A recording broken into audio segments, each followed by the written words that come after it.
Biden dooms the midterms in new proposal. As gas prices soar, Joe wants a new tax on oil and gas companies. Nearly every American has been hurt by Biden's war on fossil fuels. Biden shut down drilling for oil and gas on federal land. That sparked a massive rise in energy and gasoline prices, which has failed to reverse. But Biden is only getting started hurting Americans. He still refuses to reopen land to lower energy and gas prices. Now, he is making sure prices will soar in the coming months and years. How? By proposing massive new taxes on the companies that provide you with power. From Just the News. President Biden is proposing a tax on oil and gas companies, saying the energy sector is war profiteering and that his plan will give Americans a financial break 1 week before the midterm elections.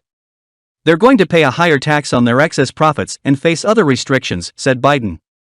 It's time for these companies to stop war profiteering, meet their responsibilities to this country, and give the American people a break and still do very well, the president also said. War profiteering? Is Biden insane? His weak argument is that gas and electricity prices are so high because oil companies are profiting off the war in Ukraine. Has anyone explained to this old man how the economy works? Prices are so high because demand is great and supply is low. And Biden is the one to blame for the low supply. Gas prices would be much lower right now if American oil companies had access to our country's massive oil supply.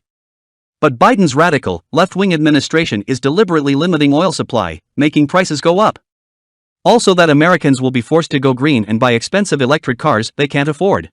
Electric cars which, by the way, still need fossil fuels to be charged. Biden's attempt to raise taxes on energy companies would only succeed at dramatically raising energy costs for Americans. These companies would have no choice but to increase the cost of heating your homes and fueling your cars. And Biden's energy secretary, along with the other socialists in his cabinet, knows this full well. It is yet another attempt to hurt working Americans and reward the rich, who are the only ones who can afford EVs.